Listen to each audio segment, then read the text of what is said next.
In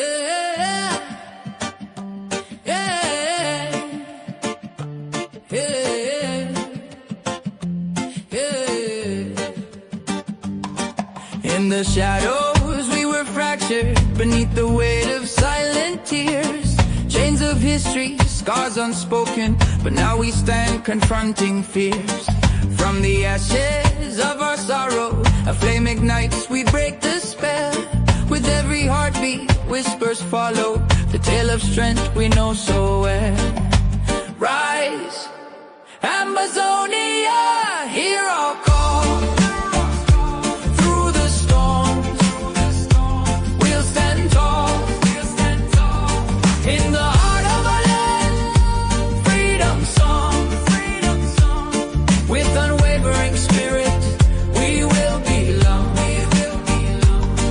From the mountains to the rivers wide, we reclaim our faith with hope as our guide. On October 1st, hear our unity. Together we rise forever free. With every dawn we paint the skies, a tapestry of dreams reborn. No longer bound by silent cries, our rightful path together sworn. Through the struggles and the battles, in every heart a warrior's fire. For the dreams that our ancestors battled, we reach the summit, climb higher and higher. Rise, Amazonia, hear our call. Through the storm, we'll stand tall. In the heart of our land, freedom song. With unwavering spirit, we will belong. From the mountains to the rivers wide, we reclaim our faith with hope as our guide. On October 1st, hear our unity. Together we rise forever free. The world will not forget our name. With every voice we're breaking chains. Recognition on the horizon's frame. Encourage hope, our love remains. With pride we tread in the open air. A sovereign nation we declare. From the ruins of a life undone, a future bright. Together we run. Amazonia, hear our call. Through the storms, we'll stand tall. In the heart of our land, freedom song. With unwavering spirit, we will belong. From the mountains to the rivers wide, we reclaim our faith with hope as our guide. On October 1st, hear our unity. Together we rise forever free. So let the banners fly high and proud. In the story of freedom we're the loud. Amazonia, our hearts entwined. In the spirit of justice, our futures align. Together we say, together we soar. In the embrace of sovereignty forevermore.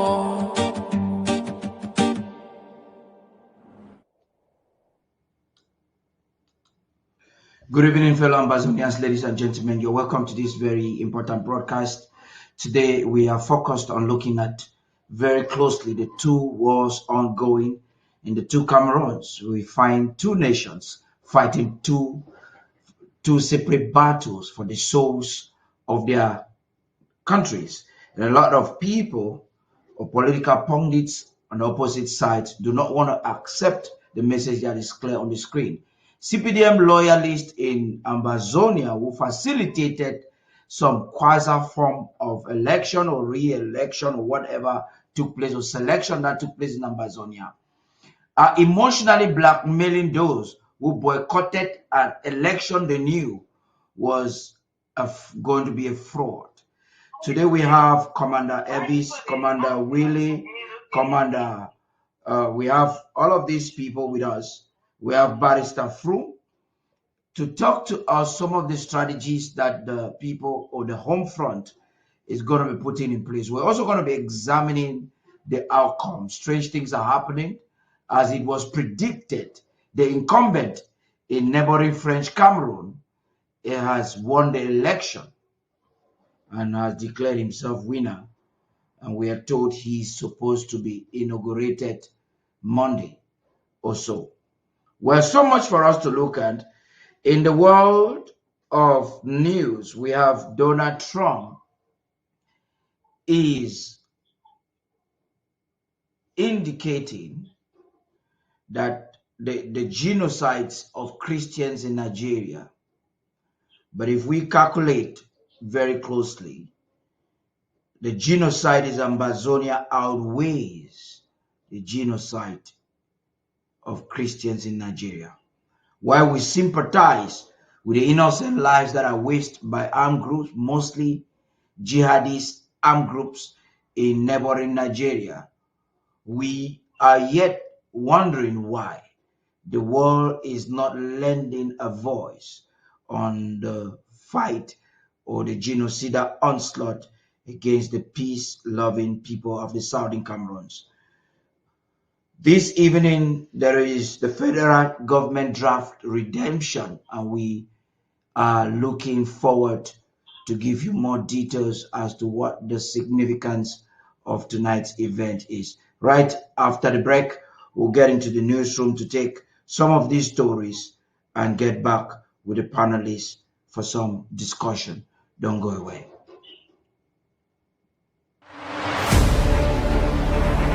The number one most important thing for every Ambazonian to do right now is the draft. We stand at the threshold of an existential struggle, a pivotal juncture in our proud history that brooks no failure, tolerates no hesitation.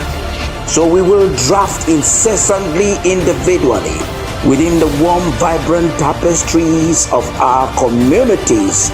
We will draft. We must draft. Draft, for in this paramount task, our draft lies the power to liberate Amazonia.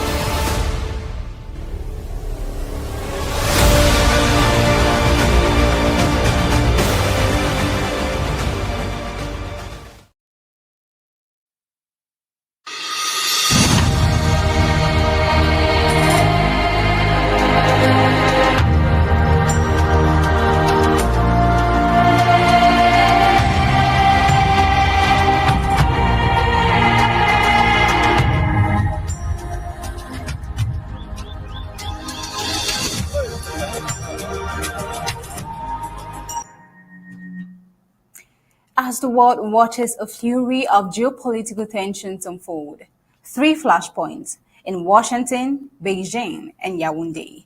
All these are shaping global power dynamics in the real time. In Asia, Donald Trump's diplomatic tour and his high-stakes meeting with China's Xi Jinping have reignited debates over trade tariffs and military dominance, coinciding with the United States' sudden openness to resume nuclear testing, a decision that could upend decades of arms control agreement. Yet, while the United States and China flex economic and strategic muscles, colonial French Cameroon is bleeding from within.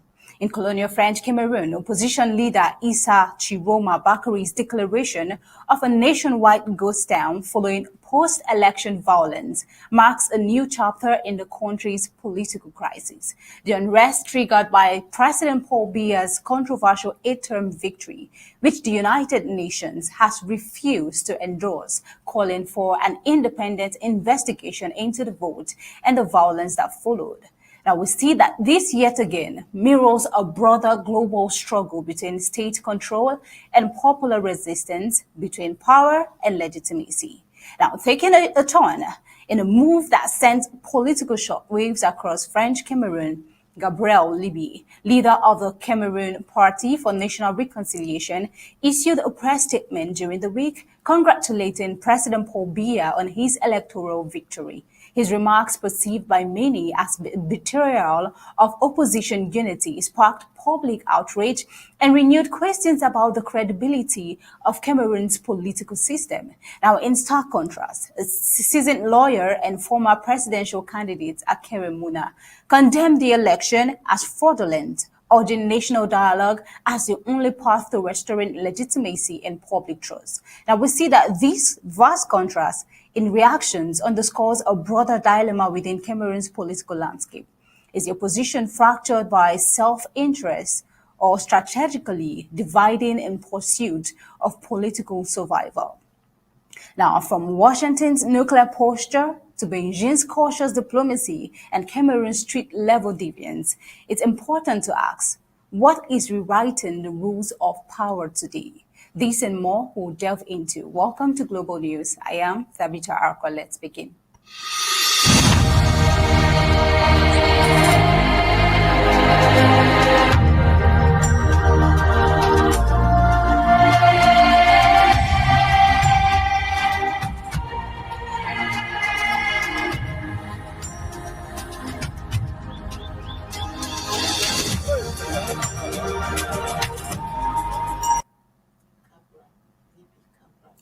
The political unrest in French Cameroon has entered a new phase as opposition leader Tchiroma declared a nationwide ghost town, a move that mirrors the defiance long practiced in the Amazonian regions. The declaration follows reports of kidnappings and arbitrary arrests, including the alleged abduction of Tchiroma's family members and personal theft in Garou, an act he blames on what he calls a colonial regime desperate to silence dissent.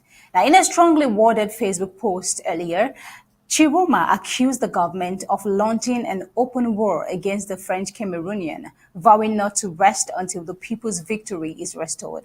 We see that the Ghost Town Declaration, which calls for a total shutdown of activities across cities, comes amid mounting public anger over President Paul Biya's controversial re-election for an eighth term, widely condemned as fraudulent. Analysts say the development could signal a shift in how French opposition confronts state repression, adopting a strategy once confined to Ambazonia. The ghost town has always been practiced every Monday in Ambazonia, but this time Tchiroma is adopting it. What are his takes and why? Now let's take a listen. Cameroonian, this climate of terror orchestrated to make us retreat. We will not give in. I therefore call on you from Monday, November 3, Wednesday, November 5, to observe ghost towns. Let the entire country come to a standstill so that the whole world knows that we are resisting and that we will not yield. For nearly a decade, Ambazonians have observed weekly Monday ghost towns as an act of civil resistance and a cry for self-determination. Their defiance, born out of years of marginalization, rejection, has become a symbol of their enduring struggle. Now, with the French-speaking Cameroon opposition turning to the same form of protest, observers are asking, is French Cameroon beginning to experience its own version of resistance? A French Cameroon opposition drawing the line? Could this signal a deeper fracture within the state, one no longer defined by linguistic lines, but by shared frustration against power? Meanwhile, security forces have been deployed in major cities and bringing you reports, with this report of arbitrary detentions and street confrontations between protesters and police. Detentions highlight a growing crisis of legitimacy facing Biya's government, one that may no longer be contained by repression alone. Now, let's take a look. A lot has been happening within the week, and this is just an excerpt of what has been happening in French Cameroon. Let's take a listen.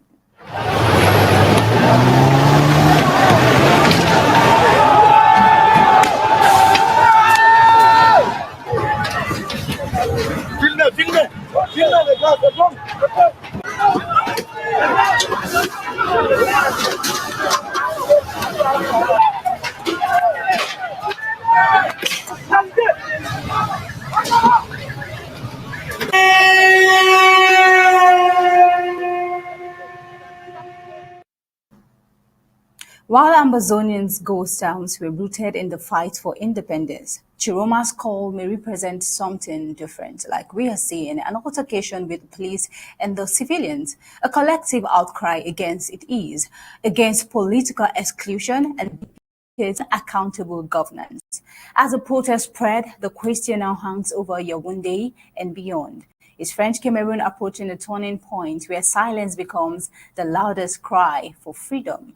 Over the years and over decades, Ambazonians have been charting the course, have been speaking against this dictatorial government. But it seems French Cameroon is awakening.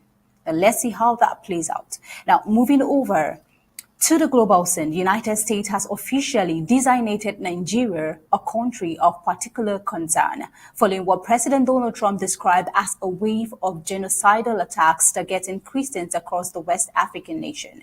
The announcement made late Friday in Washington marks a significant shift in U.S. foreign policy and raises questions about the diplomatic and security implications for Africa's most populous nation, Nigeria. Trump, in a statement released on his social media platform, said the move was a response to what he called mass slaughter and systematic persecution of Christians in Nigeria, attributing responsibility to radical Islamist groups. He warned that Christianity was facing an existential threat and directed the United States Congress to investigate the violence and propose an American response. Now, we see that the designation known under the U.S. law as a country of particular concern could pave the way for sanctions or restrictions on non-humanitarian aid. Although President Donald Trump clarified that immediate punitive actions were not being taken yet. The declaration sent a strong diplomatic signal that Washington views Nigeria's human rights record and internal security crisis with renewed urgency. But what's the Nigerian government saying about these claims? Nigeria's government swiftly rejected the label, calling the genocide claim false, misleading, and politically motivated. Minister of Foreign Affairs Yusuf Maitama Togar insisted that Nigeria is not witnessing genocide, emphasizing that ongoing violence stems from criminal and extremist activity rather than religious cleansing. Now, for the avoidance of any doubt, there is no genocide now or ever in Nigeria. Those were his words. But is that true? We see that the debate highlights a long-standing complexity in Nigeria's internal conflict. While Christian communities in the Middle Belt and North have suffered repeated attacks from extremist groups such as Boko Haram, ISWAP, and armed herdsmen, thousands of Muslim civilians have also been killed in similar assaults. Analysts argue that the violence, often labeled religious, is deeply rooted in competition over land, ethnic divisions, and weak governance rather than a single faith-based agenda. Now, Trump's decision effectively reverses the stance of the Biden's administration, which in 2021 removed Nigeria from the CPC list, citing progress in counterterrorism cooperation. Also, reinstating Nigeria on the list not only underscores Trump's return to hardline diplomacy, but also reopens the debate on the accuracy and motives of U.S. designations in Africa. Also, observers warn concerning the report that the move could strain relations between Washington and Nigeria at a time when both nations are seeking deeper collaboration on security, counterterrorism, and trade. We see that the Council on Foreign Relations, a senior analyst, noted that the U.S. position risks oversimplifying a complex crisis and also alienating a key African partner. Still, for Christian advocacy groups, Trump's declaration represents long-awaited recognition. I mean, a lot of Nigerians have been waiting for this. They've been relying on the United States to come to their aid. We see that the International Christian Concern and other advocacy organizations have for years accused the Nigerian government of not taking adequate actions to protect the minority communities, arguing that attacks on churches, priests, and villages constitute crimes against humanity. The question now is whether Washington's new posture will lead to concrete policy actions or whether it will remain a symbolic rebuke. Maybe like we have seen in other times, Nigeria, already battling insurgency, inflation, and social tension, may face heightened international scrutiny as pressure mounts to demonstrate that its fight against extremism protects all citizens equally. Now, there has been a recent nuclear war, we would say. President Donald Trump's unexpected call for the United States to resume nuclear weapon testing has thrown Washington into confusion and rekindled fears of a potential global arms race. In a late-night social media post, Trump announced that he had directed the Pentagon to start testing nuclear weapons, arguing that the U.S. could not afford to fall behind Russia and China. The statement issued on the eve of a Senate confirmation hearing for Vice Admiral Richard Correll, nominated to head the U.S. Strategic Command, set the stage for a politically charged and security-sensitive debate. We see that at the hearing, senators pressed Correll on whether the U.S. was about to abandon its 33-year moratorium on nuclear explosive testing, a move expert warned could unravel decades of non-proliferation effort. If Washington breaks the moratorium, would that not end up now if Moscow and Beijing conduct their own tests and justify an acceleration of nuclear modernization programs worldwide? Correll, careful to avoid speculation, noted that his role would be to offer military advice if discussions on nuclear testing advance. His cautious tone underscored the uncertainty pervading the administration's intentions. Was the president referring to explosive testing or simply testing delivery systems such as missiles? Even members of his own party appeared unclear. Now, we see that Trump's renewed testing is it a necessary strategy at this time or a risky provocation? I mean, Russia and China still on the table, and we're talking about North Korea. Let's take a listen. We have more nuclear weapons than anybody. We don't do testing. We've halted it many years ago. But with others doing testing, I think it's appropriate that we do also. Any details around the testing, sir? Like where, when? It'll be announced. We have test sites. It'll be announced. For over 3 decades, the U.S. and other nuclear powers have relied on advanced computer simulations to ensure their arsenals remain functional without detonating warheads. Analysts warn that reversing this long-standing policy could reignite Cold War-era tensions. So if the United States resumes live testing, what message does it send to nations like North Korea, which remains the only country to have carried out a nuclear test explosions in the 21st century? Could such a move erode Washington's moral authority in urging nuclear restraint globally?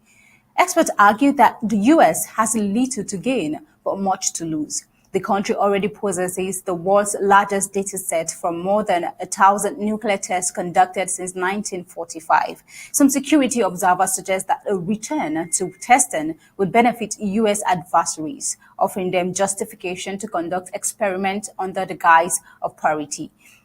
Now, this has been interpreted as Trump's move, seeing his move as a high-stakes diplomatic signal aimed at Russia and China, particularly ahead of his planned meeting, which he had during his tour. But we see that the politics right here, is it one of deterrence, which involves him still serving as an effective negotiator or as a tool of negotiation in an era of heightened global insecurity and technological warfare?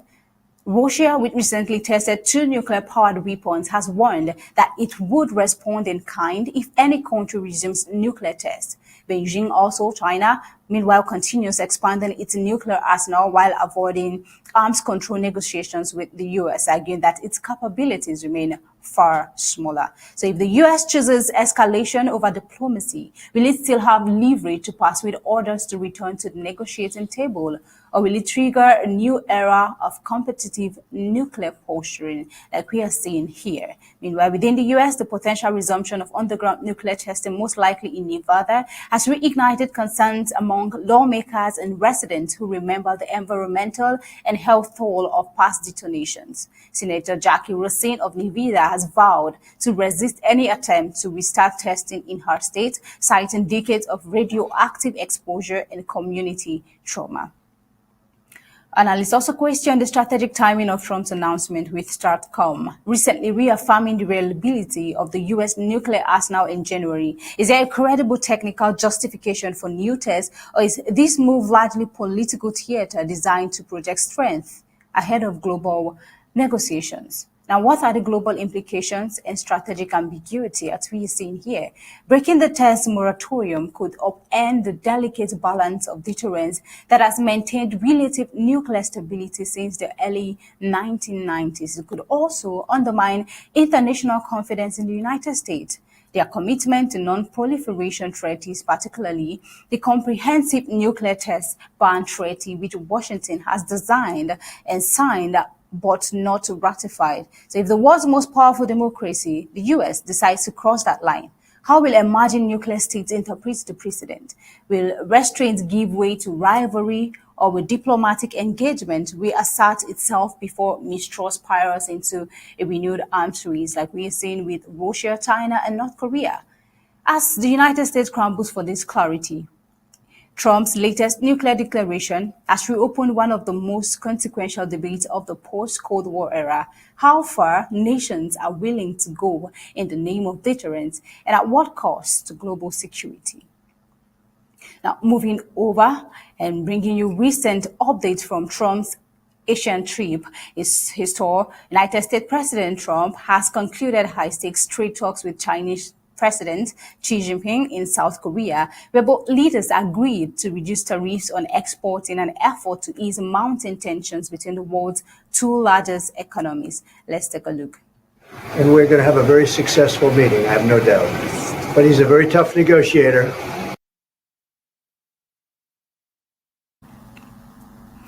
Trump and China's president right there. Now, the meeting, initially expected to last up to 4 hours, ended in under 2 hours. A shorter session that leaves observers wondering whether key economic and security issues like that of Russia and Ukraine were sufficiently addressed or even discussed. Now, Trump, speaking aboard Air Force One and moved to Washington after his whirlwind Asian tour, said progress had been made, confirming that tariffs on Chinese goods entering the United States will be scaled back, a move expected to provide relief to American consumers facing rising import costs. Let's take a look. Trump made a statement. I thought it was an amazing meeting. He's a great leader of a very powerful, very strong country, China. And what can I say? We have, it was an outstanding group of decisions, I think, that was made. A lot of decisions were made, too. There wasn't too much left out there. On fentanyl, we agreed that he was going to work very hard to stop the flow. You know, it's a very complex subject because it's used for lots of different reasons, including anesthetics and things. But he's going to work very hard on it, precursors, and I think you're going to see some real action taken. I've agreed, as you know, I put a 20% tariff on China because of the fentanyl coming in, which is it's a big tariff. And based on his statements today, I reduced it by 10%, so it's 10% instead of 20%, effective immediately. I believe he's going to work very hard to stop the debt that's coming in. We'll negotiate at the end of the year, but all of the rare earth has been settled, and that's for the world. I mean, you know, worldwide. This, I guess you could really say this was a worldwide situation, not just the U.S. situation. So we continue to produce the rare earths and buy the rare earths and everything else, you know, when you see from other countries. But China is, that whole situation, that roadblock is gone now. There's no roadblock at all. China, in turn, pledged to strengthen efforts to curb the flow of fentanyl into the U.S., a growing concern that has strained bilateral relations. However, discussions around semiconductor chip exports, an issue central to the ongoing technology rivalry, remained only partially explored. Let's take a look. And it feels very warm seeing you again because it's been many years. Since your re-election, we have spoken on the phone 3 times. exchanged several letters, and stayed in close contact. Under our joint guidance, China-US relations have remained stable on the whole. Given our different national conditions, we do not always see eye to eye with each other, and it is normal for the two leading economies of the world to have frictions now and then. And in the face of winds, waves, and challenges, you and I, at the helm of China-US relations, should stay the right course and ensure the steady sailing forward of the giant ship of China-US relations. China's President Xi Jinping intelligently highlighted the need for partnership with the United States. So now, while both leaders describe the meeting as productive, the brevity of the talks raises questions. Did the session mark a genuine step toward de-escalation or merely a pause in a long-running trade confrontation? Over the times, Trump has been hitting Chinese goods with a lot of tariffs now. Analysts suggest that with both economies feeling the impact of protracted tariff wars, the decision to ease restrictions signals a pragmatic shift rather than a full resolution. The meeting capped Trump's fast-paced trip across Asia, during which he ruled out a visit to North Korea, saying his schedule was too busy to meet Kim Jong-un. As he prepares to visit Beijing in April, still, attention now turns to whether this agreement will translate into sustained economic cooperation or if the world's leading powers are simply resetting the stage for another round of strategic competition. Now, over to Canada, still on tariff. In a new development, Canadian Prime Minister Mark Carney apologizes to President Trump over a controversial TV advertisement blasting tariffs that use selective audio of former President Ronald Reagan. President Trump responded immediately by ending trade talks and increasing tariffs on Canada by an additional 10%. But with his apology, will anything change? Well, that's it on tariffs. And now taking you to Sudan, a horrific incident in Sudan. The city of El Fasher in North Darfur, besieged for more than 500 days, fell into the hands of paramilitary rapid support forces over the weekend, and is now the scene of mounting reports of mass killings, ethnic violence, and humanitarian collapse. The city was the last major stronghold of the regular Sudanese armed forces in Darfur and had been under siege by the rapid support forces for more than 18 months. On Sunday, the RSF declared full control of El Fasher, marking a turning point in the conflict in Western Sudan. United Nations warnings had been building in advance. The United Nations High Commissioner for Human Rights had cautioned that the city was at high risk of ethnically motivated violations and atrocities. Multiple credible sources report that once the rapid support force took over, civilians came under extreme threat. The Sudan Doctors Syndicate condemned the situation as a horrific massacre and total humanitarian collapse. Satellite imagery and investigations show what appeared to be mass executions, including at a maternity hospital where more than 460 patients and companions are reported killed. Aid organizations say thousands remain trapped inside the city, while many attempting to flee have been targeted en route. European Union also condemned the brutality of the rapid support forces, saying civilians, including aid workers, are at great risk. The United Nations Security Council officially condemned the assault and expressed grave concern over reports of atrocities. Before the fall, UNICEF estimated around 260,000 people, about half of whom were children, who were trapped in El Fasher with minimal access to food, water, or medicine. More than 36,000 people were reported displaced between 26 to 29 October alone. Communications and humanitarian access remain severely restricted. Observers say the pattern of violence echoes the genocidal campaigns of early 2000s Darfur, ethnically targeted attacks against non-Arab populations. The region now risks sliding further into large-scale atrocity. With the rapid support forces now in control of Darfur's capital city, the dynamics of the wider war in Sudan appear to have shifted. What's next?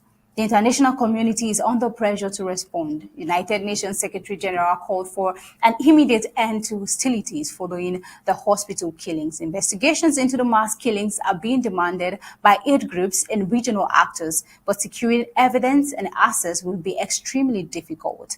Displaced civilians from El Fasher are flooding into neighboring areas such as Tawila, creating urgent shelter, food and protection needs. With Darfur now fully contested, the border war between SAF and RSF threatens to expand further, and the risk of regional spillover grows. The fall of El Fasher signals a grim escalation in Sudan's war. Both of mass atrocities and systematic targeting of civilians raise the specter of a renewed cycle of genocidal violence in Darfur, and this is not even new. Humanitarian catastrophe looms unless access is secured and action taken. So with this, we'll be moving over to reports coming from the home front. And this is where we're headed over to our news director, Mr. Tar.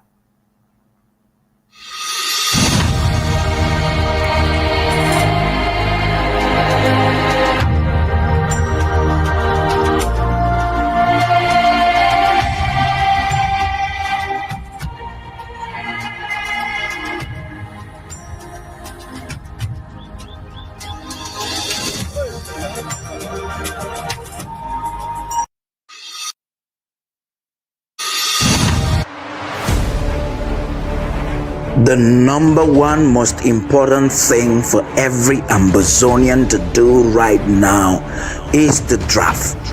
We stand at the threshold of an existential struggle, a pivotal juncture in our proud history that brooks no failure, tolerates no hesitation. So we will draft incessantly, individually, within the warm, vibrant tapestries of our communities. We will draft. We must draft. Draft, for in this paramount task, our draft lies the power to liberate Ambazonia.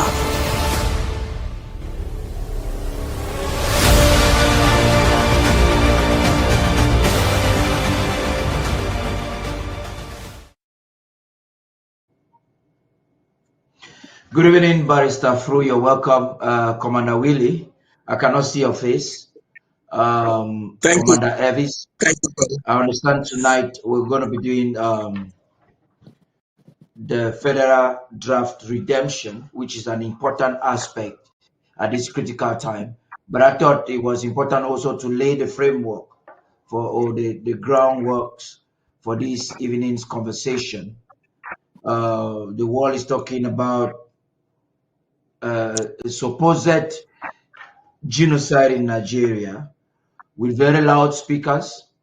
But if we calculate the collateral humanitarian damage that has taken place in Ambazonia within the last 9 years, it oversees what is happening in neighboring Nigeria. So it's all about political gimmicking that is happening either from Washington or from Nigeria trying to rebuff what is said by Washington. Nigeria is saying that it is not typically a fight against Christians, but the fact about the matter is that we have jihadist militias, the Fulani headsmen, the Boko Haram up north, and other Muslim groups. Should I say Muslim group or Islamic or jihadist group killing people? And so far, we have some Muslims up north, a collateral damage to it. So the argument is wide. My interest in the story that I want to bring you involved before we get to find out what is happening with the two Cameroons and the war is for us to look at it in comparison. The double standards of the international community and the handwriting of France to make sure that the situation in Ambazonia is despised. That's where I want you to begin tonight, Barrister Fru, before we look at some of the reports on the home front. We have just less than an hour to complete this conversation so that the draft can begin. Please go ahead. Thank you, Paddy. Since we started this struggle 9 years ago, we have not heard from the United Nations Neither have we heard from European Union or France. Just election violence after the fraudulent election exercise. The United Nations has issued a communique. The European Union has issued a communique, and of course, France, none of which have recognized or congratulated Mr. Paul Biya for his fraudulent victory. It is heartbreaking that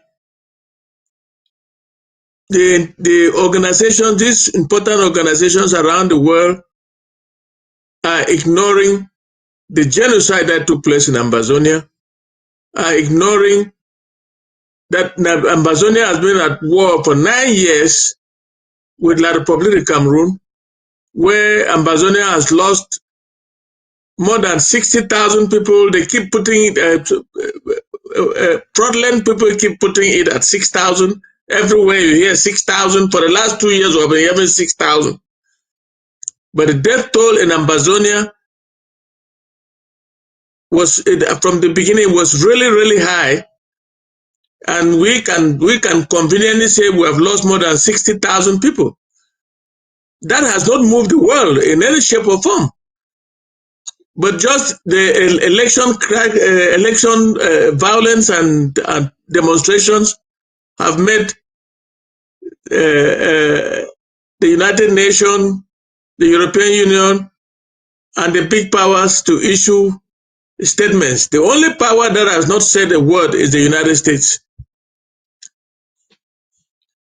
So I begin to wonder, why is this happening to us? It is because La République is using our resources as a bait. And these powers don't want to lose a bit of that bait. And therefore they can sacrifice us after all. How many are we? They will say. It's a double standard. I am flabbergasted. But La République should burn for all I care, because they burn us and nobody said anything. So let them burn. Even if the world is talking and they're burning, what's my business there? You know, these are people. These are hooligans, very wicked people, very wicked Africans. Since the last century, they slaughtered their own people, our people, and nobody said anything. Not even Africans. Just a little. Mr. Fru, we're going to get into that. My interest was the U.S. now speaking very loudly about a supposed genocide against Christians. I was coming to that. So I want us to go progressively, because that's not Okay. Nigeria, we know Nigeria has a lot of jihadis, the Bororos and Boko Haram. But I don't know how it has translated to attack against Christians. I don't see it, because the Boko Haram is not only killing Christians; they're killing Muslims too. But for the Bororos, they have consistently hated the Christians. But the Christians are we are neighbors to Nigeria. I've not heard of any genocide against Christians in Nigeria, but I cannot question the wisdom of the big powers. Who am I? But that there is a lot of killing in Nigeria is a fact. Everybody knows. The question that we ask is, why now? Why the alarm now? I cannot even question that too. So let's leave it as such, buddy. That's amazing. So we're going to get a brief commentary from Commander Willy and Commander Elvis. I understand that the ANSC has sent out a message. If you would permit me to read it before the both of you make a comment. And I think that it's critical for us to examine that before the draft begins this evening. So the following information is for ANSC commanders only. Well, I believe that is not a message for public consumption. So, but looking at what is happening on the ground, right now, it is very evident that there are two Cameroons. Why the other hand is having ghost towns and protests, the other side is not having any protest, no ghost town. Now, CPDM loyalists, enablers are trying to emotionally blackmail us for asking our people to boycott the fraudulent election organized in Ambazonia by the intruder. And instead of them licking their wounds, they want the world to believe that because of our actions, that's why Bia won in quotes, largely. Well, I'll begin with you, Commander Elvis, before we get to Commander Willy. Maybe you have an information for us, and those should be some of the lines of what we are talking about. Please, Commander Elvis, talk to us. Thank you very much, Director Patty, again for this opportunity. And I want to also commend our statesman, Fru, and Commissioner Willy. I'm sharing the stage with them tonight. As you just mentioned there, the NSC has an official statement that, of course, should come out from our spokespeople. But because of some lapses, I would like to go ahead and make it clear that the NSC has taken the decision that they would enforce the national lockdown, which would be locking down all borders with La Republique as from Tuesday, November 4th until further notice. So the NSC has consulted with all stakeholders, made sure that our Amazonian State Army are fully aware for the implementation, making sure that our borders with La Republique are strictly closed. Now, keep in mind that other borders with Nigeria, for example, are left open. We understand and we also encourage our citizens to continue to trade with Nigeria, who has been one of our trusted neighbors. But any trade with La Republique has been annulled. So any agency, be it Amomezam, be it Salt Boys, be it Mogamo Express, whichever agency that has been carrying goods across from Ambazonia into La Republique, they have been firmly warned that there is no such border crossing as of Tuesday, November 4th, until further notice.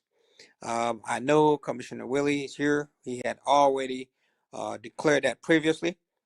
But again, this time around, it's been done in due consultation with all stakeholders, the Amazonian State Army, and also our civilian population. They have been hereby informed of that lockdown, which would take effect. And we ask that everybody be in compliance with that order until further notice. Director Patty, I think that is the one very important announcement that is coming from the ANSC. Yeah, Commander Elvis, I want to be very clear on it. Yes. I want to be very clear. I want to be very clear on what you're saying. You know, you're twisting your tongue there, and I'm not sure if the message is clear. Go ahead. So you're saying that Operation Final Push, which will be announced by NSC, that it was supposed to be announced yesterday. So tentatively, the Operation Final Push will go into effect on Tuesday, November 4th, 2025. It continues until further notice. And so what is this Operation Final Push? Probably that's why the president needs to redeem you guys to redeem your draft today. Now, the Operation Final Push is every commander is required to call an emergency meeting with their county defense and blah, blah, blah, blah, blah. I don't want to read that publicly, but this, let me go on what is supposed to be effectuated. So, additional many strategies, Operation Pineapple, targeting high value. Okay, I'm not going to read that publicly, but the whole idea of this is to ensure that the borders of Ambazonia, between Ambazonia and La République du Cameroon, are sealed. And trade is encouraged with Nigeria, not La République du Cameroon. Commander Willy, please come up. Yes, Commander Willy, please. good afternoon. Yes, can you hear me? Yeah, I can hear you. Yeah, good afternoon, all Ambazona State Army and Ambazona people. I go talk for Pidgin. Sheikh No Day, Barrister Fru, I salute you, Commander Elvis, and all ANC commander them with the great honor. Based on what we ANC don't talk, it not be different. What we president one time, as ANC talk, it stand. So this all the border they will be closed on the 4th of November. All of us will respect them. So as Commander Elvis don't talk, I get when I will get another communique again from ANC in the days ahead in writing. So that way, and in pidgin English, so people don't understand. Sometimes we pass information for English, and when Mamida and Papa them, they know they get the information correctly. And because based on English. So we use pidgin English for and country talk. So we encourage everybody where they hear this audio or this video, make it pass them for people in for home front for their country talk. So that all of us go fall in the same page. When it comes to Ambazonia, at any time for Ambazonia, we need directives and direction. So there will be no time when, as me, as commissioner for Home Front, there will be no time when order for grabbing no go be. At any time where there's a slackness in any department for government, my department will give an order for ground, we will maintain it until tentative order will come as a ANC don't give a tentative order. It's fixed order where all of us go follow. ANC don't talk, all of us go follow them, we will respect them. Me, I know the one nobody. We know the one nobody, we there for wartime. Anything you see and you take up. They say border go close with La Republic, it go close. I know they warn you at what time this. Anything you see and you take up. Those for La Republic, may they remain for day. Those of Ambazonia, may we remain for year. Maybe we are chop no go for them so that we go feed ourselves. We maybe them, they go stay for inside Ambazonia, they do that in them. Well, ma clear the air. As Commander Elvis said, the border they go close. No been a lockdown for Ambazonia. Umami them and Papa them, they go circulate freely for inside Ambazonia. But Monday goes down, remain Monday goes down. Monday goes down, remain. But people, they go circulate inside Ambazonia freely. They go for their farm them. They go carry their chop. They go do to the for do. The goal and the aim for the government, now for protect, self-defend our people them. So that Umami and Papa them, they will live in dignity. They will live in happiness. And they will live with justice and peace for the environment. We don't want to move Papa Mami them, they live for suffering, for pain. As inside Tchiroma don't touch a lockdown a day, we don't respect the order, you know, be a president. As a Pobia talk anything, we don't respect Pobia order, no be a president. We are president, now Dr. Samuel Stakwe come, and as such, any other way we don't put an executive order on how we will take our country and govern ourselves. Now so it don't be. Unless you don't put that order, all of us will fall in the same line. For military side, we need to underestimate nobody in order.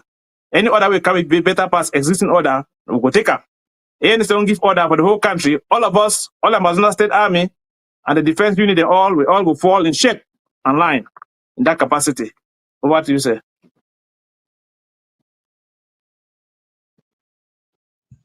So, according to the information you are giving here, it is clear the orders coming from Tchiroma are of non-effect. That Correct. is quite clear. So, Correct. Amazonians, you're encouraged to initiate trade with Nigeria. Yeah, because movement between Amazonia and French Cameroon is very, very illegal at this time. We're going to find very quickly, there's so much for us to talk about. Let us find out exactly. Onye has some stories there. I want to believe that the newsroom is on standby, ready and just waiting. Onye has some stories there on the ground that has to do with the Tchiroma and Akere letter. We need to examine some of those things. And the way Ambazonia has responded post-election, which I think is quite pleasing to a lot of us, is just a proof that we are two separate countries. But before we get into that, right after the break, we will get into the newsroom to take some reports, and The number one most important thing for every Ambazonian to do right now is the draft. We stand at the threshold of an existential struggle, a pivotal juncture in our proud history that brooks no failure, tolerates no hesitation. So we will draft incessantly, individually, within the warm, vibrant tapestries of our communities. We will draft. We must draft. Draft, for in this paramount task, our draft lies the power to liberate Ambazonia.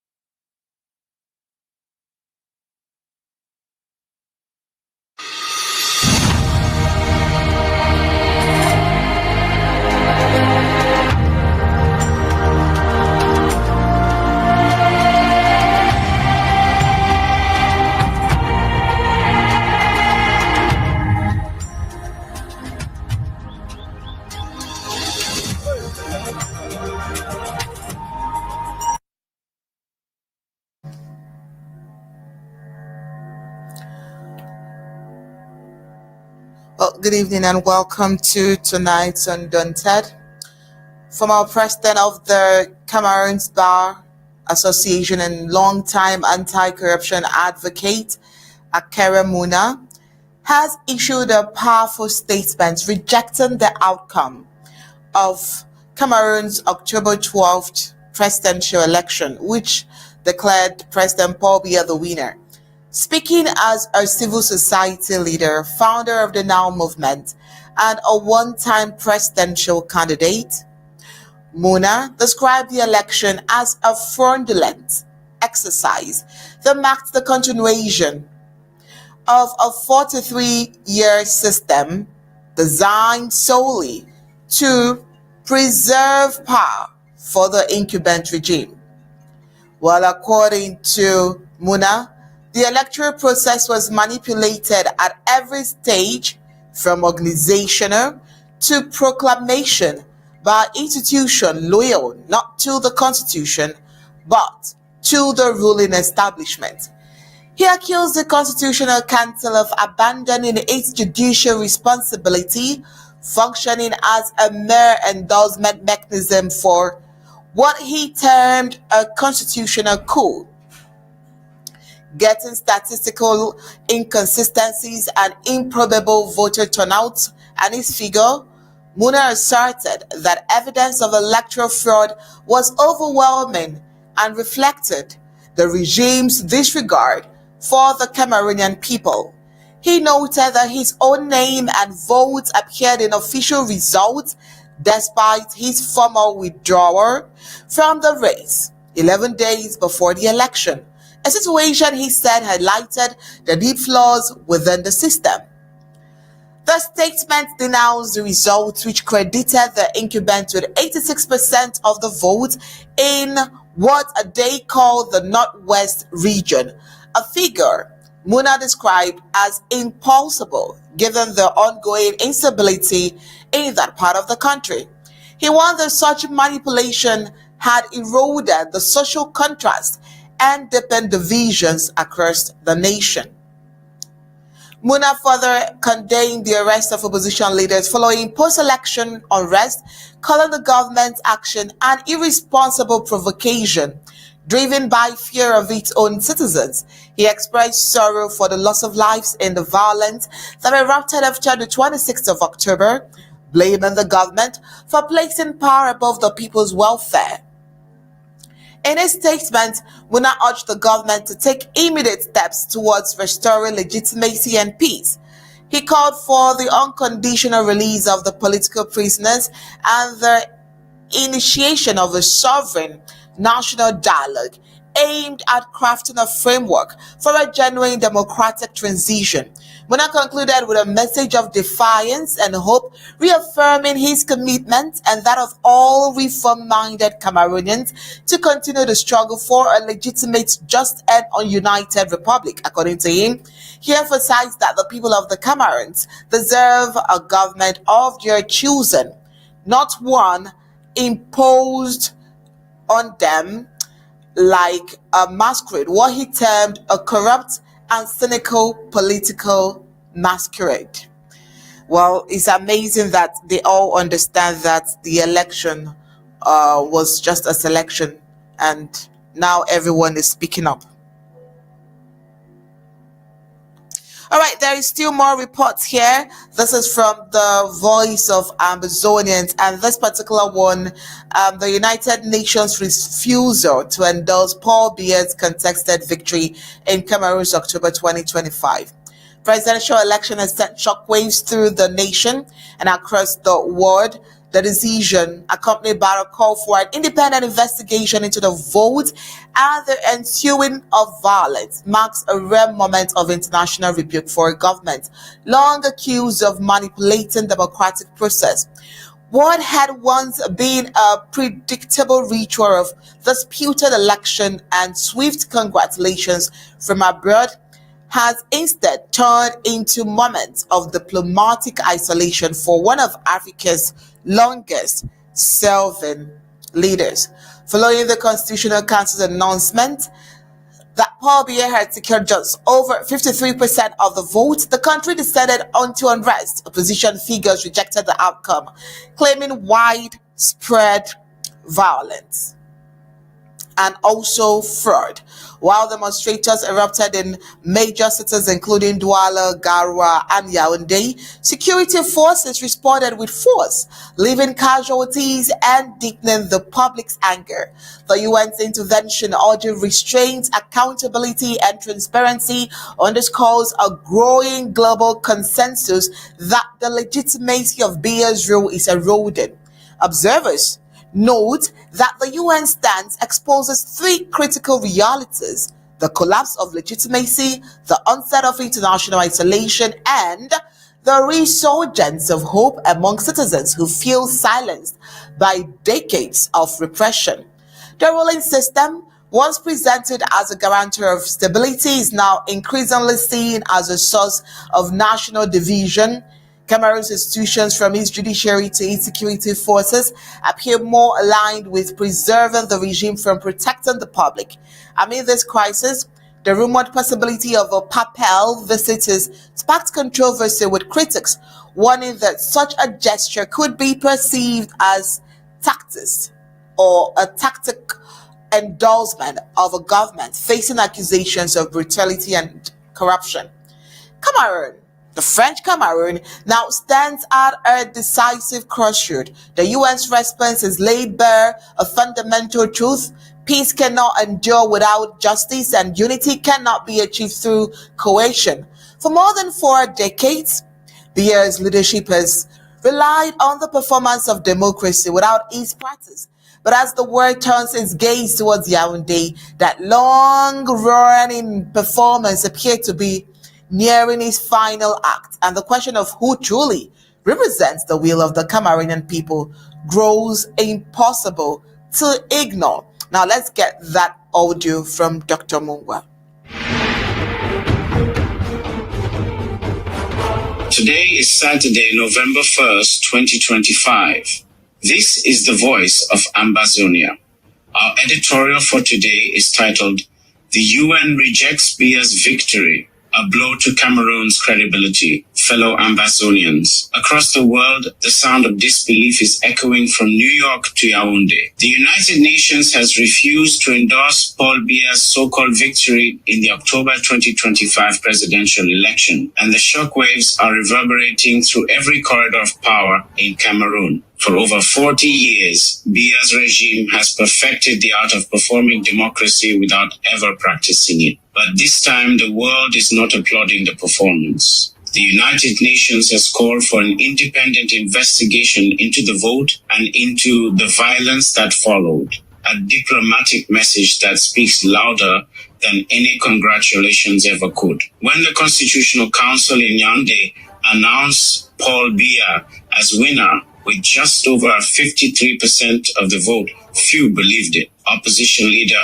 Issa Tchiroma Bakari cried foul, claiming he had won outright. Then the streets erupted. Protests broke out in Douala, Garoua, and Yaoundé itself. And once again, soldiers fired on civilians whose only crime was demanding truth. The UN statement was measured but clear. It called for restraint, for justice, and for answers. But its silence on congratulations, its refusal to validate Biya's victory, is the loudest message of all. For the first time in many years, the international community has looked beyond the illusion of Cameroon's stability and seen the truth beneath the mask, a country divided by tribe, weighed down by corruption, and drifting into chaos. This UN rejection has three powerful meanings. First, it is a crisis of legitimacy. A ruler who claims to embody stability is now the source of instability. His power stands on sand, not consent. Second, it signals growing isolation. When the UN withdraws its trust, others follow. Cameroon's diplomatic doors are beginning to close. And third, it reawakens hope. For the oppressed, for the families whose children languish in jails and whose villages have burned, this moment tells them that truth is not forgotten. The world is watching. The crisis is not only political, it is moral. Cameroon's state institutions have become tribal instruments. The security forces serve a man, not a nation. The church and the mosque are now drawn into the same game of symbolism and power. And in the midst of this turmoil comes the rumor of a papal visit to a country bleeding from corruption, tribalism, and repression. For many, this would not be a pilgrimage of peace, but a gesture of complicity. It would risk turning faith into politics, and politics into religious division. This is not the moment for such a visit. When truth bleeds, the church must stand with the wounded, not with the wounders. Cameroon stands at a crossroads.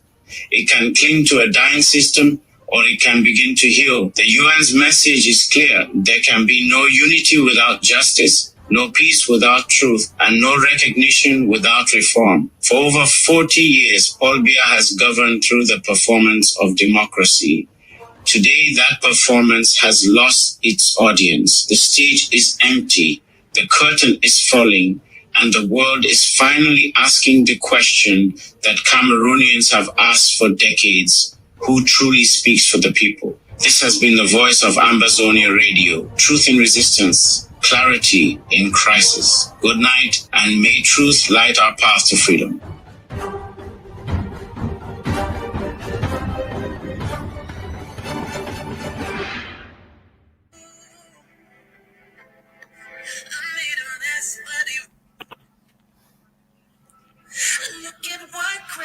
All right, and also tonight we have another report here. The Amazonian War of Liberation, now in its 9th year, stands as one of the most brutal and unjust conflicts of the 21st century.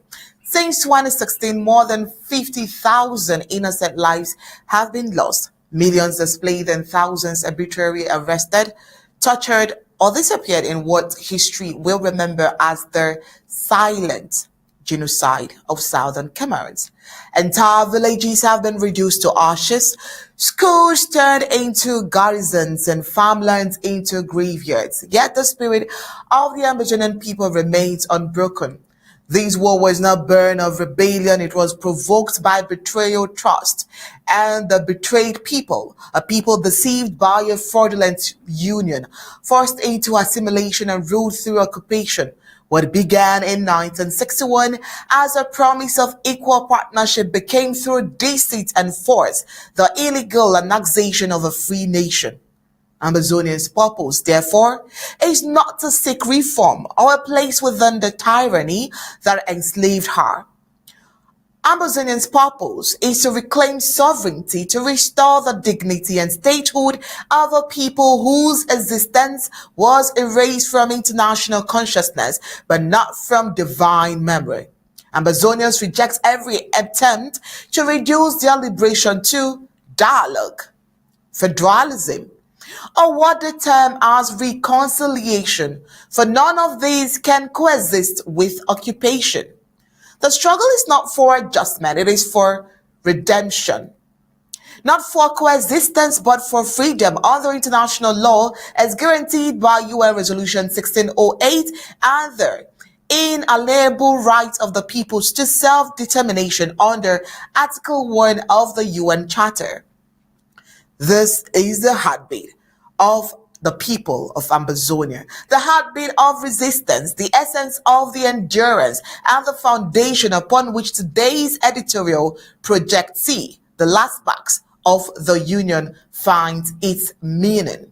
Now, this editorial from the Voice of Ambazonia exposes one of the most subtle yet dangerous maneuvers of the post-election landscape, the attempt by Yaoundé's Anglophone, in quotes, allies to repackage colonial domination into the language of dialogue, reform, and national healing. The significance of this message lies in its clarity of discernment. It marks Project C not as a new beginning, but as a rebranded continuation of betrayal driven by individuals who once legitimized electoral fraud and are now trying to re-enter the political stage as reformers. The communication draws a moral and historical boundary between true transformation and calculated deception. It also reasserts that Ambazonian struggle is not about negotiating space within tyranny. It is about ending captivity entirely by rejecting federalism as a false solution. The message reinforces the truth that no lawful union ever existed between Southern Cameroons and French Cameroon, and therefore what Yaoundé seeks to rebuild is an illusion. All right, let's get to hear the voice of Ambazonia itself. This is the voice of Ambazonia. Truth in resistance, clarity in crisis. Today is Saturday, November 1st, 2025. Today's editorial is titled Project C, the Last Mask of the Union. How Yaoundé's Anglophone allies rebrand colonial control. Fellow Ambazonians, let us reason together. This new initiative called Project C, now being promoted by certain elites, is nothing new. It comes from the same familiar faces who once helped Paul Biya sanitize electoral fraud and who now reappear as reformers, speaking of dialogue, federalism, and national harmony. Their words are refined, their tone measured, but their purpose is clear: to revive a union that has already collapsed. They speak of transparency, yet remain silent about the blood still soaking the streets of Bamenda, Kumba, and Mamfe. They talk of democracy, yet cannot name the fraud or the colonial arrangement that made it inevitable. Project C is not conscience, it is camouflage. When the votes were stolen, they said nothing. When Elekam changed figures, they applauded. When the Northwest and Southwest under military occupation were declared to have voted for the same man who burned their villages, they called it national participation. Now that the regime is crumbling, they have reappeared pretending to be reborn patriots. They say they want to heal the nation, but they refuse to touch the womb. The illegal annexation of southern Cameroons in 1961 and the genocide that followed. Worse still, some of their families abroad have joined the mockery. From European parlors and North American lounges, they ridicule the Ambazonian struggle, call our self-defense forces bush people, and joke about the suffering of refugees. It is a storm in a teacup. Privileged people, untouched by war, pretending to understand sacrifice. Their arrogance exposes the truth. Project C is not a movement for justice, it is a social mask for shame and self-preservation. Evidence shows that Eric Shinje and Ari Obenson have long maintained family and business ties with the Yaoundé regime, connections that brought them comfort and access while their homeland bled. These networks are visible in their continued proximity to regime circles and their open hostility toward those driving the Ambazonian quest for sovereignty. One cannot dine with tyranny at night and preach democracy in the morning. And now, the Obenson-IMB connection. Ari Obenson was once business partner to the late IMB Elango, who was closely linked to Sisiku Julius Ayuk Tabe, and co-authored the Memorandum of Understanding between IG Care and Cho Ayaba's ADF. Their partnership caused serious controversy within the early Ambazonian treasury, prompting a decisive audit and the suspension of foreign intermediaries. At the time, Dr. Samuel Ikomisako, working through Erin Ngwa, acted swiftly to restore accountability and protect the people's funds. That episode marked a clear line between those who stood for institutional integrity and those who mixed politics with personal ambition. So when Project C resurfaces today, its character is obvious. It is recycled politics where loyalty follows opportunity instead of truth. Some of the loudest advocates of federalism in this movement trace their roots to the old Vikuma network. Victoria, Kumba, and Mamfe, a divisive axis created to separate Northwest from Southwest elites. For years, it served as a breeding ground for mistrust and manipulation, rewarding betrayal and selling loyalty to the highest bidder. But that structure has finally collapsed because deceit cannot stand forever. Its fall is proof that the Ambazonian spirit cannot be divided or defeated by tribal intrigue. They speak of federalism, but let us be clear, Ambazonia was never joined to French Cameroons by law. How then can one federalize what was never united? Such talk is a sophisticated trap, a plan to repaint colonial control in democratic colors, to replace constitutions with committees and true consent with stage-managed dialogue. They seek neater chains, not genuine freedom. These same figures shed crocodile tears for national tension on television, but never mention Gabo, Kumba, or Matu. They fear the word occupation. They mourn democracy's death, but ignore the colonial structure that murdered it. Their outrage ends where their privileges begin. They are not working for a free Ambazonia. They are campaigning for a more polished dictatorship. Ambazonia is not a bargaining chip in their rehabilitation project. We are a sovereign people under decolonization, recognized by UN Resolution 1608 XV and protected by Article 1 of the UN Charter. The fraudulent election of October 12, 2025 belongs to French Cameroons, not to us. Our struggle is not to reform tyranny, it is to end captivity once and for all. To Eric Shinje, Ari Benson, and all those now attempting to rewrite their role in this tragedy, betrayal cannot be washed with eloquence. Hypocrisy cannot be healed with conferences. Project C is not redemption, it is the last mask of a dying union. Until truth is spoken and wrongs are corrected, every project you promote will remain a disguise, a performance of repentance that convinces no one. A storm in a teacup while a nation bleeds for freedom. This is the voice of Ambazonia. Truth in resistance, clarity in crisis. Good day, Ambazonians. Stay vigilant, stay united, and remember, freedom has no shortcut.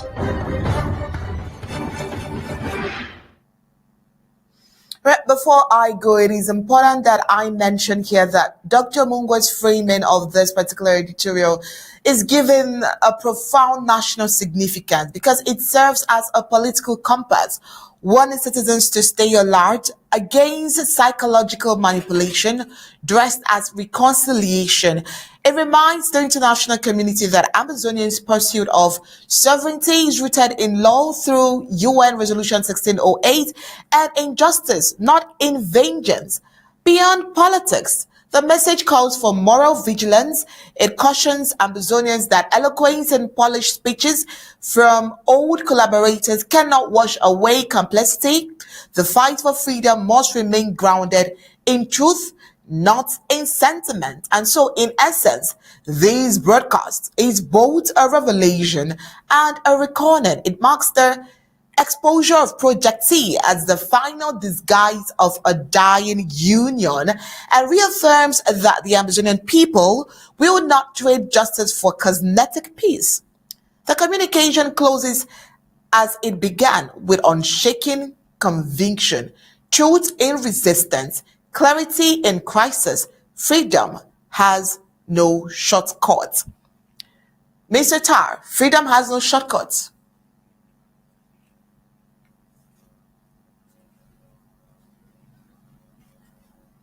Mr. Tar, are you there? The voice of Ambazonia would always... The number one most important thing for every Ambazonian to do right now is the draft. We stand at the threshold of an existential struggle, a pivotal juncture in our proud history that brooks no failure, tolerates no hesitation. So we will draft incessantly, individually, within the warm, vibrant tapestries of our communities. We will draft. We must draft. Draft, for in this paramount task, our draft lies the power to liberate Ambazonia.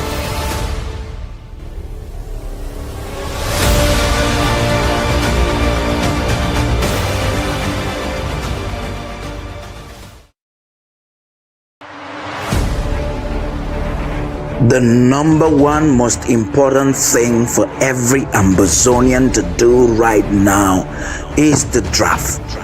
We stand at the threshold of an existential struggle, a pivotal juncture in our proud history that brooks no failure, tolerates no hesitation. So we will draft incessantly, individually, within the warm, vibrant tapestries of our communities. We will draft. We must draft. Draft, for in this paramount task, our draft lies the power to liberate Ambazonia.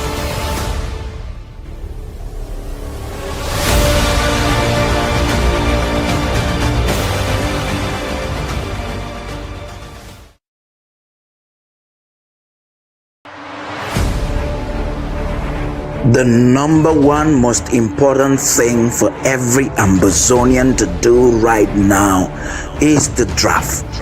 We stand at the threshold of an existential struggle, a pivotal juncture. We don't have enough time. You've heard those reports. Talk to us about the gimmick of Tchiroma and Akere there before the commandant talk, please. Alignés derrière le peuple du changement. Ils sont avec nous. Donc, arrêtez de trop bavarder. Arrêtez de trop bavarder.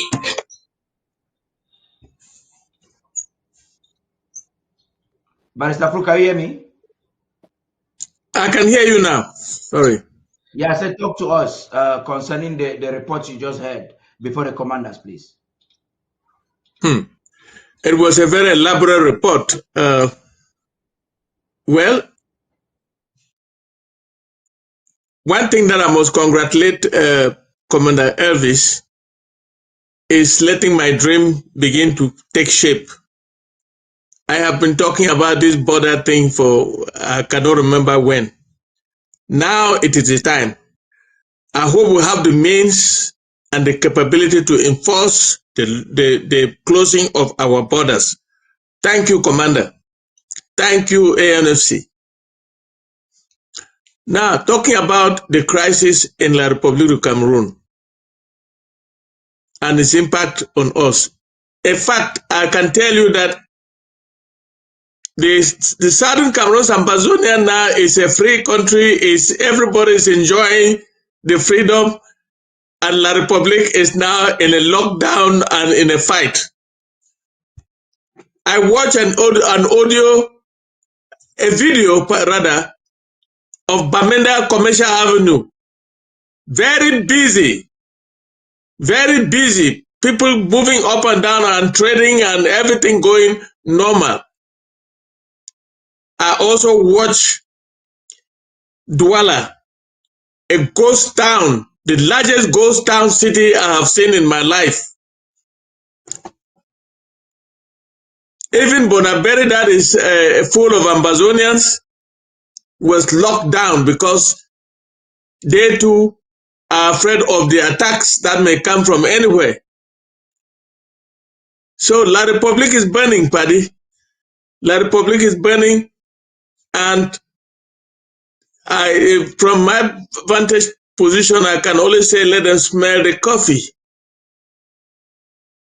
Having said that, the world has turned its back on Mr. Beer, beginning with the United Nations and the European Union, and even the ally France has not said anything about congratulations for your elections. The whole of Europe, not one country has issued a congratulation message to the ailing regime of 93-year-old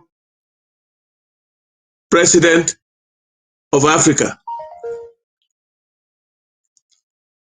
What does that tell you, Paddy? It tells you that the world is now looking towards Central Africa and particularly Cameroon. Where that leaves us is that we need to move and move fast, because I foresee a civil war in Cameroon, because Tchiroma is not Frundi. Tchiroma is not Kamto. Tchiroma is a Hausa boy, a Hausa man who will not take no for an answer, who will not give in to anybody. That is the way I see him. I hate him because he declared that there was no Anglophone problem in Cameroon. Well, he has since apologized publicly many times, but who is listening?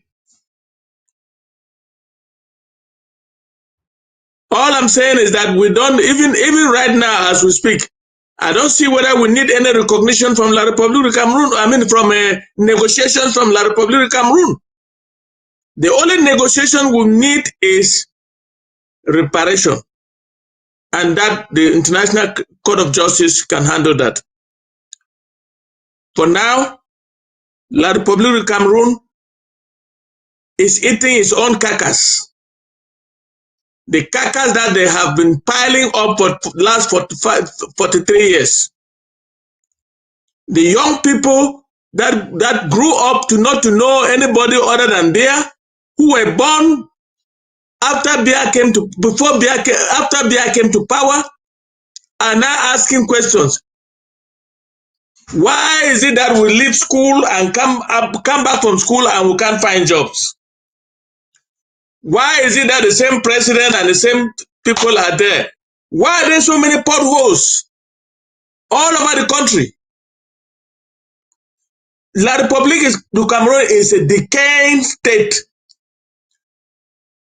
and it will soon collapse. That is my prediction. But we are observers. We are standing on the sideline. We are making sure that it does not spill over our territory and our nation. And we hope that our stakeholders will come to our rescue to make sure that we are protected from the mess that is taking place in La République du Cameroon. Paddy, I must congratulate Onye for producing such an in-depth report from the so-called fraudulent elections. And let me say something about Akere Muna. Akere Muna, by becoming a candidate of La République du Cameroon, he has opted out of the citizenship of the Southern Cameroons and Ambazonia. I can say that about OC.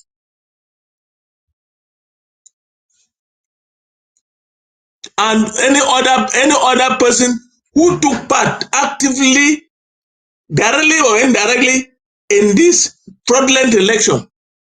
All the Anglophones who went and sat in an office in Bamenda and concocted figures of election coming from the northwest and southwest are our public enemies right now. They had always been, but we thought that with time they will repent. There are some that are not going to repent. I don't even know why I'm talking about repentance. Philemon Young, Musonge, John Gote, there are many. Who can I leave? Chris Anu and his gang and all that. And I also note with disdain the participation of ABS full coverage of the La Republique election. You go to YouTube, you will see it there, right? I'm not saying anything that does not exist. Those are people who have opted to become citizens of La Republique of Cameroon. People like Agwobala. I don't know where these fellows think they are going, where they are going. The country they think is their own is going to degenerate into a civil war, and it may break up. I see the northern part of Cameroon breaking up from Adamawa, north and far north, becoming a country of its own. The Republic of Sahel. They have very good neighbors. They have Mali, Niger, and Chad. And they have the northern part of Central Africa. All Hausa people. All is right for them to have their nation. If La Republique does not do what they are supposed to do. The only way that peace can come to Cameroon and Cameroon starts from afresh is when they take away the old man. But hey, when would that be? And Paris, I also note that since the election, the old man has disappeared into thin air. He has gone him and said, if you can burn for all I care, fine. They are burning. So we are observers, Paddy, and we will continue to observe and report to our people. Thank you very much. Yeah. Yes, Commander Elvis. That's interesting. Before we get to Commander Willy, that's going to be crowning this conversation. Please let me hear from you. I know you have a lot of strategic things to talk to us. Commander Elvis, please. Yeah, Director Patty, thank you once more for that opportunity.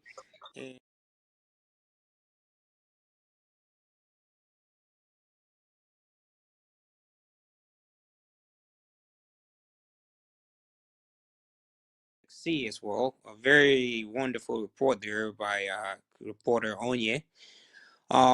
I want to also say that looking at events on the ground, Dr. Patty, I think I did share an intelligence with you, where we are actually tracking the possibility that the 92-year-old dictator might have sneaked into Amazonia for hiding, for refuge, and we are taking that intelligence very seriously. These are some of those atrocities that we have marked, and this is a time when we call on our mothers, those that have lost their loved ones, to join in prayers. We know the fervent prayers of women, how powerful they are. If it is true that the La Republique dictator Paul Biya has actually sneaked and is hiding in Amazonia, then the blood of our fallen heroes, the blood of the infants, women, or men, children that have been killed would not go in vain. And he should not be able to come and leave our territory without facing the repercussions. So we call on our mothers to join our everybody in prayers and pray fervently for God Almighty to finally crucify these dictators. who has sought refuge in our territory as we hear. We understand that the situation over in La Republique was boiling. Unfortunately, they could not hold it for so long. They've just done it for 2 days, and we know their people, they can't resist for a long time. We anticipated that. However, the 92-year-old must have seen the image, the pictures on the wall, and he ran and sought refuge, hopefully in Bamenda, as we've heard, hoping that, things might turn out very rough for him in his part of the country, for him to be able to sneak out of country. We want to thank our intelligence agents and ask them to continuously work to unveil his location. We are also calling on all our civilians and our Ambazonian State Army. They know exactly what to do. At this point, Dr. Patty, we also want to continue to thank all those that have gathered to, draft for the federal draft. We understand that the federal government has a lot of things to handle. We have the diplomacy, and we also have the other humanitarian gestures, activities that need to be taken care of. And the federal government level, we depend on our well wishers, donors, to be able to continue to fund and drive the wheels of this change that we are all seeking for. So we're calling on those that have still not completed the drafts, even those that have completed the federal draft, to please come on board as we round up. Make sure that you draft and get your name signed in the book of the record books, so that when freedom is finally announced, you would be having your freeway ticket to the land of the brave. We are calling on all Ambazonians as well to continue to stand tall. Now, as we have heard today, it's time for Operation Final Push. Final push in all directions. Final push in making sure that the borders remain closed with La Republique. Final push in making sure that our heroes finally get their own chance at redemption. Right? We give those that are still alive and willing to fight that opportunity to defend homeland, that opportunity to relieve homeland once and for all. As we all anticipated during this time frame, hoping that La Republique would boil over. We are also hoping that our Ambazonian State Army, who have received all standing orders to continue Operation Final Push coming in the next couple of days, that you would provide them with the resources, be it the moral support, be it the financial support, to be able to push this over the finish line. They have what it takes. We all have what it takes to free Ambazonia, and we shall free Ambazonia come what may. Our Voice of Ambazonia gave us a very wonderful conclusion there, and freedom has no shortcuts. Over to you, Dr. Patty. Thank you.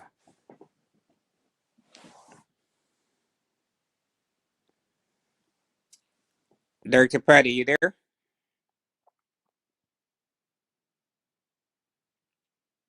Okay, seems Dr. Patty might not be there right now. Okay. I think it's there. Just sorry, trying to correspond with the studio here, just so I don't bring a lot of noise. Commander Willy, please. Yes, thank you, Mami and Papa, for home front. I did talk for pidgin, so I understand them clearly. And the main purpose why they call me for this TV today, na for can't tell when I say this, so as President Sako, we don't call a war draft, and we don't draft, we still the draft. Draft now waiting now for contribute, sacrifice. Those them for down, when they call lockdown, na they respect them, now draft na the draft already, so not live. Those them for bush, they fight already, and for town, they fight already in the draft, na the draft, so. Those for diaspora, they put their money for support, for defend homeland. And at this time, some people, they don't pay all their $1,000. Some they still be in the line for pay. Some they still pay. So redemption means everything. Now, if you can't pay the balance, so you get them. Now, if you can't pay the balance, so you get them. If you owe $200, if you get a 50, give them, will take them. In any shape, any form, any size. Whichever country they, ambassador, they take any currency. When euro, you get them, pound, naira, any money we do, you give them, we will take them. The main aim today, now for carry redeem your draft. For come. If you be pledge, we need to take pledge, so we take cash as the Secretary of State for Resource Mobilization, Master Rabi Tokam. It will take na cash. As you put your cash, it will be recorded, everything be documented. I would encourage when I say for when account them on the LGA them, maybe when I put on a monthly draft them for the LGA them too, for straighten the LGA, so that the government will be straightened and the LGA be straightened. Now, mommy and papa them, as I say, this so border it will be close. Maybe we not forget, nobody work all over Ambazona State Army. Now collective effort for all of us. The advantage for lock your border. Now for make Cameroon Army Tchiroma police, when they pass can they kill we again. And I'm sure the world say will be two different Cameroon. Will be two different Cameroon. As we go lock your border, they know go the pass, they enter the camp the Kiwi, they know go enter the camp the rape we, they know go enter the camp the kidnap we, they carry them for jail. That go help we to for keep chop. In the days ahead, chop you go be expensive. When I see how for La Republic, they stand for line for buy bread, we no get chop. So if we leave them, we chop more from Bazonia, it go for them. Therefore, mommy and papa them will remain hungry. If we leave them, people they come out for La Republic, they enter for your land. Now they go sit down for inside our land, they go the point and say, na amba that, na amba this. If you get boy picking or girl picking, they will rape them, they will kill them. Now they go the point about the army, say na amba this, na amba this, they will kill them. So they will help for reinforce Cameroon army they inside our land already. Why the border will remain closed, it will give you many advantages. Those Cameroon army and police, they when they inside our land, they don't take their salary. Those Cameroon and police that they inside our land, they don't go back for La Republic to go do anything again. They will be inside our land, they will be useless inside our land. It will give me strength, it will make we will get community cohesion. We understand ourselves, we know the thief, we know the rape. We'll be two different Cameroon, make we see how for La Republic of Cameroon for Douala side, how they go to they go protest, but they remaining go to broken store, then the thief fish, the thief gas bottle. We'll see that we are two different people, and Bazona DNA will not get stealing for our blood, will not get theft for our blood. For La Republic area, they when I see Janam officer, it even make it love to a woman where it catch them for road, where they go for strike. So, my about them, this effort for government, say make we border a bit close, no one ever punish anybody. No be na goes down. Now it lock out. That's the final push. Now it lock out. So we'll keep person with kill us away from our house, so that we'll stay for our country. We'll be happy. Now, last but not the least, I did hear most people they say Ambazona it will negotiate with Cameroon. I think that time for negotiate, now the government will talk up. As to be fighter, you're not going to negotiate with nobody. You're only for fight, reinforce the care of border them. All the back street then we Clando when the pass will be aware when I go respect and I no go pass there. Also much more control them, for instance, Ambazona to La Republic will be aware. Never know if they will sneak in, bring people them for La Republic or carry them go. All eyes today, all over the place, as we put our hand together, as change the go, ANC or the government will come up, forgive any change or any way it will go as enemy to the change. We know the fire up one direction. As enemy change the tactic, the government will come up, it can't give tactical ways into how we do for navigate that situation. When it comes to United Nations and OAU or any organization, at this time, I don't think Cameroon don't get who for negotiate with. Because they don't get president. Yeah, Cameroon don't get who for negotiate with. So with the call on United Nations, at this time, maybe they can give you a certificate of what? The departure. Recognition. Maybe they give you a certificate. So we'll take our put that for your country and we'll govern ourselves. With the royal govern ourselves, we'll not get nobody to negotiate with them. Because Cameroon don't get president anymore. They don't get incumbent, they don't get outgoing. We are two different people. We don't be two different people, and as such, we'll live as two different people forever. For those who are sister and brother, they live for the Republic area, we tell when I say, as border go close, make you no carry me for road. Say this way, they come back home. Remember how we did and be safe. Those are the about they will remain inside there, they will be safe. In our past go Nigeria, all motor they will go and through that route. For those who they can't run, Cameroon Army and police they can't run for past through Manfe. Thank God that be Manu County coordinator for Manu. We keep eye on now, we will see when I go know. Anybody will come for them, maybe for talking country talk. We will know who the pass and who know the pass. So you know, get no exit route. Cameroon ministers them, governors them, and colonial authorities them, where the remain ambassador, we don't give them a time. The president Sako executive order, we don't say more than leave. I say and say if we come from them be very this ambassador, you know, any case will ask again why. When a time don't pass, so peace perfect peace for una. Over to you. That was amazing, Barrister Fru. You see, you spoke a lot. I was trying to coordinate some things at the back. I didn't want noise to disturb. I'm sure the organizers of the redemption would like to begin, and I would like them to ask those who are there. I realize the co-hosts are not admitting people. If you're not admitting people, we'll remove you as a co-host. You can't be a co-host and then people are coming and then they're waiting. Please, those who are in the Zoom, do you want to invite? I'm calling all those who are watching us via our social media accounts. We'll be stopping the stream in a few minutes. But by Fru, I want you to conclude on this statement. It's very important.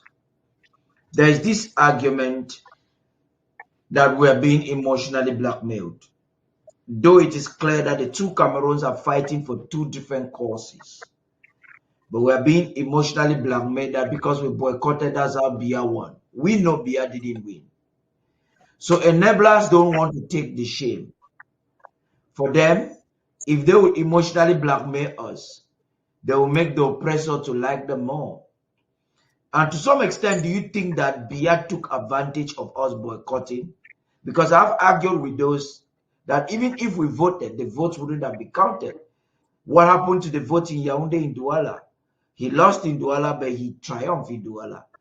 So even if we had to vote, voting was of no effect all across the country. Please talk to us in that regard for a conclusion. Yes, Paddy. Like you heard me talk, the figures for the northern zone were cooked up in Bamenda Station. They just cooked everything up, and I want to support what I'm saying. Just listen to what the duo of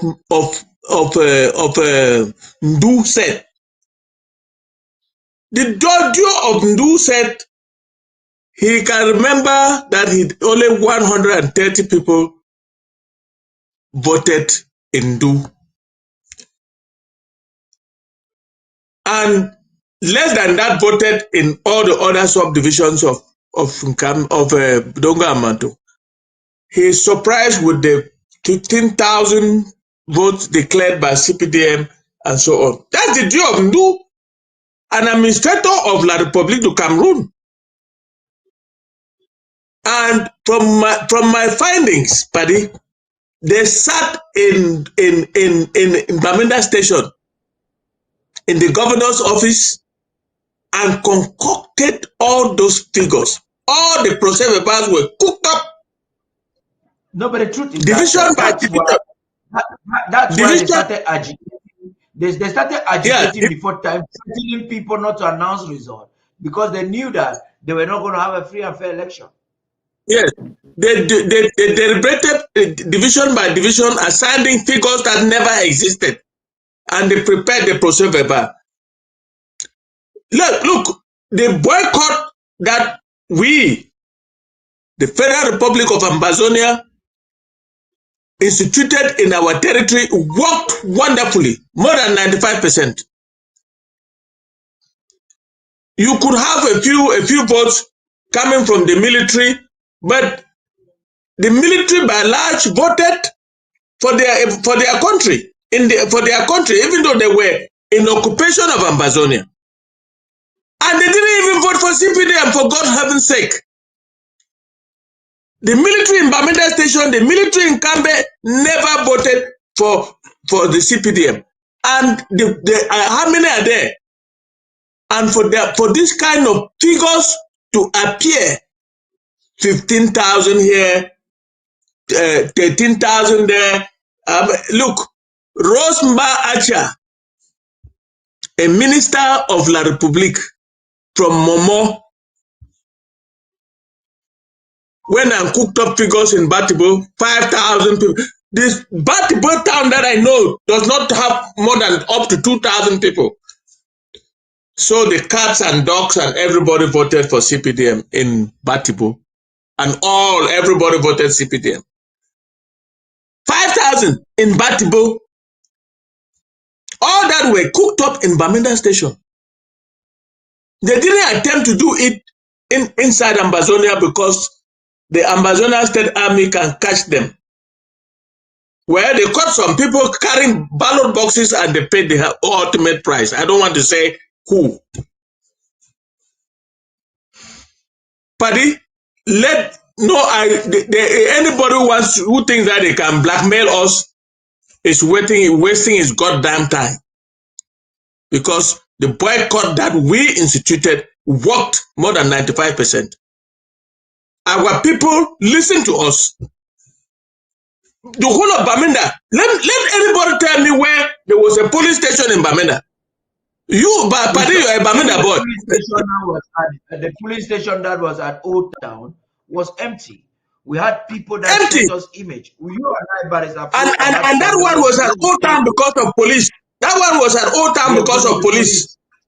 Yes, it was empty. The police themselves didn't come there. But Fru, I can tell you. Argument. This is my argument. My argument is that the boycott was a referendum. That we, the people of Southern Cameroon, we don't want beer. A litmus test to that. No. We don't want La Republic. No. We don't want La Republic to Cameroon. Yes. And a litmus test to that is the fact that even though that initiated Tchiroma is making all kind of things, nobody is joining them in any protest. No way. Happily and enjoying their lives, which is what I want. I am excited about everything that's happening. But I think we have to go now. This is about 10:30 Amazonian time. We want to give the floor to the organizers of this meeting so that they can kickstart the night. We've had a lot. I'm going to make sure I bring the defense officials again next Saturday so that we do a follow-up with what would have happened in the week. Commander Willy and Commander Elvis, thank you both very much for coming and gracing this evening with your enticing words. I believe that those who are watching us now understand the stakes involved and the duty that is at hand and the need for them to start doing something and to do it right now. I would simply just want to say thank you, Amazonians, for tuning in. Those who are watching us via our social media platforms, endeavor to do so. This is the only platform that is doing what we are doing right now, and you want to keep it alive. Chris Arnold, as you already know, is now a proxy of Cameroon. Full swing. He's reporting about Cameroon more than any other thing in the world. Interviewing all La République du Cameroon officials are more comfortable to go to his platform. We have invited some of them because we had a plan of actually challenging them.